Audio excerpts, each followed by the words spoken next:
Hey everyone! Welcome to my YouTube channel and today's vlog. Gusto ko pong magbigay ng reaction video and advice as well kay Arjun. So alam natin guys na usap-usapan sa social media, lalo na sa YouTube, yung about kay Arjun, yung kanyang pagiging ungrateful, hindi lang sa Kalingap kundi sa kanyang pinsan na si Carla. So alam natin guys na simula nung umalis siya ng Kalingap is grabe na yung kanyang paninira kay Carla na hindi mo alam kung ano talaga yung galit na namumuo sa kanyang puso para ganunin ang isang Carla. So ayun guys, no, alam natin na si Arjun is talagang hindi na nagkakalayo kay Carla kasi iisa sila ng pamilya, or meaning talagang magkamag-anak sila, magkadugo sila. Magpinsan silang dalawa. So hindi rin natin maiisip kung bakit niya ginaganon si Carla. So alam natin guys na hindi niya gaganunin si Carla kung walang dahilan. So lahat tayo is napapansin natin or nakikita natin na ang dahilan kung bakit gano'n na lang yung galit niya kay Carla is naiinggit siya. Alam natin guys na eto lang sa obserbasyon ko, meron kasing dalawang klase ng tao na naiinggit. Merong taong naiinggit pero sinasarili lang niya. Naiinggit siya sa isang bagay pero tahimik lang siya na kumikilos, nagtatrabaho or nagsusumikap para makuha yung isang bagay na meron ng iba na wala siya. At meron namang tao na naiinggit, na gumagawa ng kung ano-anong kwento, gumagawa ng anumang kasamaan or kasiraan sa isang tao para sirain ang pagkatao ng isang tao. At yun yung nakikita natin kay Arjun. At yun yung nakikita natin kay Arjun na kung ano-anong ginagawa kay Carla na pinaparatangan ng kung ano-anong kasinungalingan, kung ano-anong mga salita na gustong ibato kay Carla. So Arjun, ang masasabi ko lang sa'yo, itigil mo na yung ginagawa mong paninira kay Carla kasi hindi yan nakakatulong sa pagkatao mo. Kung gusto mo maging successful sa buhay katulad ni Carla, baguhin mo ang iyong pananaw sa buhay. Talikuran mo ang mga tao na nasa paligid mo na sa tingin mo is lalong nagpapabagsak sa'yo. Mga tao na imbis na i-push ka pataas, lalo kang hinihila pababa.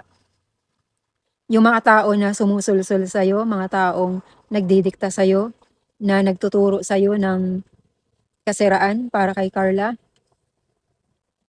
iwasan mo ang mga taong yan. Hindi yan makakatulong sa'yo.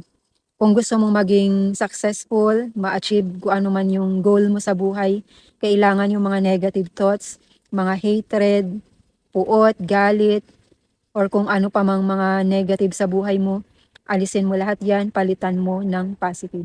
Maging positibo ka sa buhay.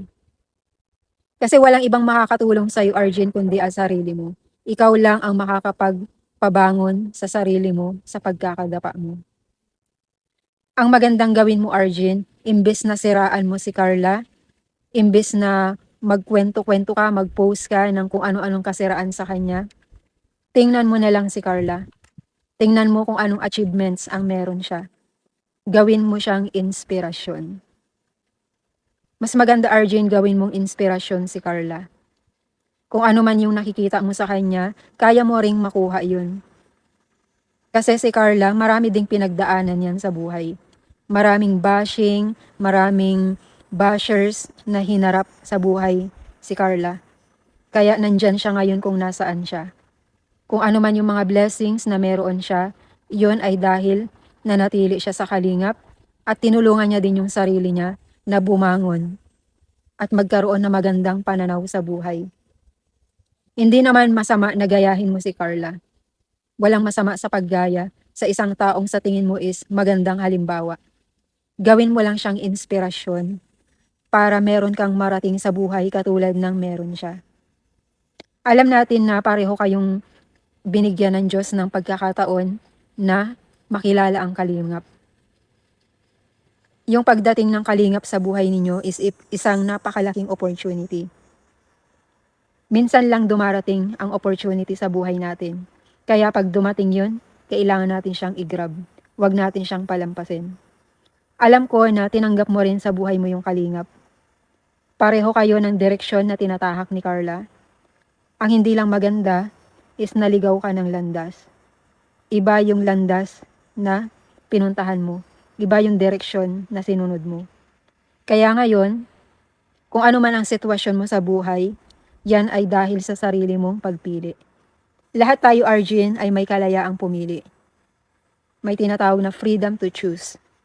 May kalayaan tayong pumili sa masama o sa mabuti. Kung pinili mo ang mabuti, much better. Magiging maayos ang buhay mo. Pero kung pinili mo ang kasamaan, makikita mo rin ang magiging consequences niyan sa buhay mo. Kaya sa ngayon, yan yung result ng pagpili mo sa maling landas. Pinili mo na umalis sa kalingap at sumunod sa mga taong nasa paligid mo, mga taong dumidikta sa'yo, or mga taong akala mo is kakampi mo, pero hindi ka pala pinupush pataas, kundi dinadown ka lalo. Kaya wala kang ibang sisisihin, kundi ang sarili mo. Kasi sarili mong pagpili yan. Alam ko na hindi naman nagkulang sila Kalingap Rab tsaka si Kuya Val sa pag-advise sa'yo. Pero may sarili kang isip. Meron kang sariling desisyon na ikaw lang ang nakakasunod. Pero ang sinasabi ko sa'yo, kung gusto mong mabago ang buhay mo, kailangan magbaguhin mo yung pananaw mo sa buhay. Talikuran mo lahat ng mga taong nagpapahirap sa'yo. Alam ko, Arjun, hindi ka masaya sa kung ano ka ngayon. Walang taong nagre-rebelde at pumipili ng masama na nagiging masaya. Walang taong pumipili ng masama at nagre-rebelde na gumaganda ang buhay. Ang mga taong naliligaw ng landas, kadalasan, nagiging miserable ang buhay. Alam ko, Arjun, na bata ka pa, marami ka pang pwedeng patunayan sa buhay. Marami pang mga opportunity na darating sa buhay mo. Pero dapat ngayon pa lang, itigil mo na kung ano yung ginagawa mo kay Carla. Alam ko, Arjun, na dumarating din yung time na kino-compare mo yung sarili mo kay Carla. Kino-compare mo yung mga achievements na meron si Carla na wala ka, mga bagay na meron si Carla na wala ka, estado sa buhay ni Carla na iba sa estado ng buhay mo. Kaya sa pamamagitan ng pagkukompare mo sa sarili mo kay Carla, dyan ka nakakagawa ng tinatawag na inggit. Kaya yung isip mo siya ang nagdidikta sa'yo para siraan or gawaan ng hindi maganda si Carla.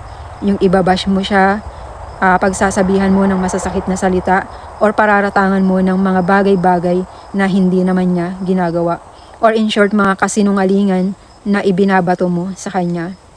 Ang magandang gawin mo, Arjun, gawin mong inspirasyon si Carla para ma-achieve mo rin yung mga goal mo sa buhay. Kung ano man yung nakikita mong success na meron si Carla, gawin mong inspirasyon yung mga nakikita mo sa kanya. Kasi kaya ka nakakagawa ng mga bagay na negative against Carla. Kasi kino-compare mo yung sarili mo sa kanya. Kaya naiinggit ka, kaya sinisiraan mo siya. Kaya mas maganda, gawin mo na lang siyang inspirasyon sa buhay mo. At yung mga experiences na na-experience mo ngayon, gawin mong lesson sa buhay mo. Yung mga negative thoughts, mga hatred, mga inggit, galit, alisin mo lahat yan. Lahat yan is gawin mong positive. Maging positibo ka sa buhay. Talikuran mo lahat ng negative. Talikuran mo lahat ng mga tao na sumusulsul sa'yo, nagdidikta sa'yo.